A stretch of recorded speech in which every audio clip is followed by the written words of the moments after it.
Isang mapagpalang araw po sa ating lahat mga ka-disciple, Luzon, Visayas, Mindanao at sa buong mundo na abot ng bidyong ito. Ako po'y nagagalak na maging kabahagi ako sa inyo pong pag-aaral tungkol sa salita ng Panginoon. At sa bidyong ito, mga kapatid, ating pong matutunghayan ang mga kayamanan na dapat nating ipamana sa ating pong mga anak. Na sa kanilang pagtanda ay hindi nila ito bibitawan o hindi nila ito iiwanan. Kaya ating pong tunghayan sa bidyong ito, mga kapatid, kung ano ang mga kayamanang ito na dapat nating ipamana sa kanila. Samahan niyo po ako sa pag-aaral na ito.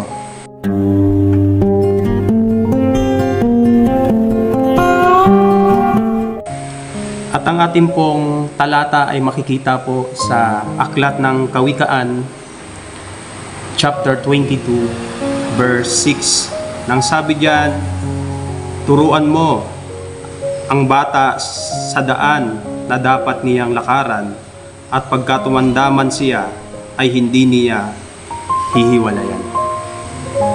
At atin pong pinapamagatan ang tekstong ito na nagsasabing pangmatagalang pamana sa pamamagitan ng pagiging isang magulang. Ang talatang ito ay isang aral na dapat na matutunan ng mga magulang, ng mga leader, ng mga pastor, at ng mga guro, o ano pa bang mga kinabibilangan nating mga katungkulan. Kapag lumaki na ang ating mga anak, maaalala nila ang mga tinuro natin sa kanila. At sa kanilang paglaki, mas lalo nilang pahalagahan ang salita ng Diyos at pagkatakot nila sa Diyos. Ano ang mga dapat na ipamana natin sa ating mga anak na hindi nila makakalimutan at hindi nila ito maiiwanan? So isa sa mga dapat nating ituro o ipamana sa kanila na magkaroon sila ng pagkatakot sa Diyos. Sapagkat ang sabi ng Proverbs chapter 1 verse 7, ang takot sa Panginoon ay simula ng kaalaman, ngunit ang mangmang ay umahamak sa karunungan at turo. So isa ito sa mga bagay na dapat na ating pong ituro sa ating pong mga anak, na sila'y magkaroon ng takot sa Panginoon.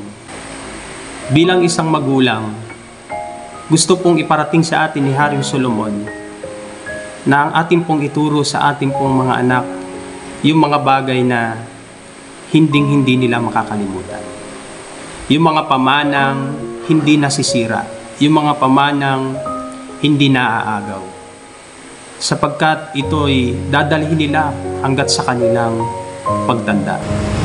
Ano po ba ang benepisyo na maibibigay sa atin ng karunungan na mula sa Diyos? Napakahalaga ba talaga nito na ituro natin sa ating mga anak? Importante ba talaga na magkaroon sila ng takot sa Panginoon at matanggap nila ang karunungan na ito? Gaano po ba kahalaga ang karunungan na mula sa Diyos? Ano po ba ang benepisyo nito para sa ating mga anak, maging sa ating pong mga magulang? Number 1, ang karunungan na mula sa Diyos, maaari itong magbigay sa atin ng gabay sa ating pong buong buhay. Dahil sa karunungan na ibinigay sa atin ng Diyos, hindi tayo maaring mapahamak sapagkat ibinigay sa atin yung bagay na ito, na kung ano po ang dapat nating lakaran, ano po ang dapat nating gawin. Ito po ang nagbibigay sa atin ng guide sa lahat po ng ating pong ginagawa. Pangalawa, ang karunungan ng Diyos ay maaaring magbigay sa atin ng proteksyon sa anumang panganib. Hindi hayaan ng Diyos na ang kanyang mga anak ay mapahamak. Basta ang anak niya nagtitiwala sa Kanya, may takot sa Kanya, sa anumang gagawin niya, saan man siya pupunta, saan man siya naroroon, iingatan at iingatan siya ng Diyos. Pangatlo, tungkol sa karunungan ng Panginoon. Ang karunungan ng Diyos, ito po ay nagtuturo sa atin para tayo po ay magtiwala sa Kanya. Pang-apat, ang karunungan ng Diyos ay nagtuturo sa atin ng daan patungong langit. Kaya napakalaking bagay na ang ating mga anak ay natuturuan natin ng pagkatakot sa Panginoon.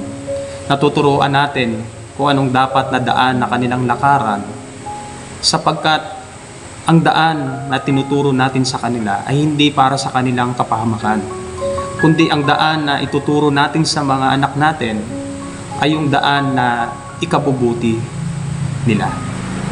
At sa kagandahan nito, mga kapatid, na ang pagtuturo natin sa ating mga anak sa dapat nilang lakaran, na ayon po sa salita ni Haring Solomon, na yung mga bagay na hindi nila makakalimutan. At habang mga bata pa sila, natuturuan na natin silang matakot sa Panginoon, na umalala sa Panginoon, darating ang panahon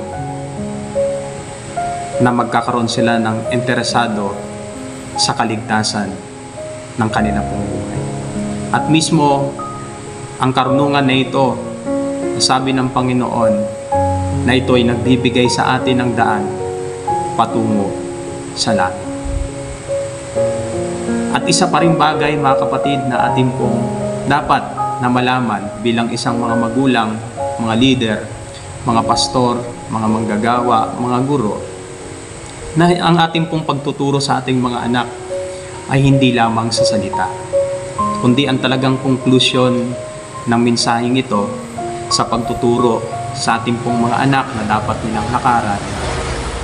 Mas mahalaga na makita nila sa ating mga magulang yung tamang paggawa, pagsasalita, pagkilos. No, anumang nakikita nila sa atin, napakalaking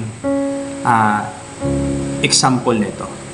Tayo po ang magiging example sa kanila kung bakit meron silang mga magulang at meron silang mga leader, sapagkat tayo po ang dapat maging example. And hindi lang example, kundi good example sa kanila.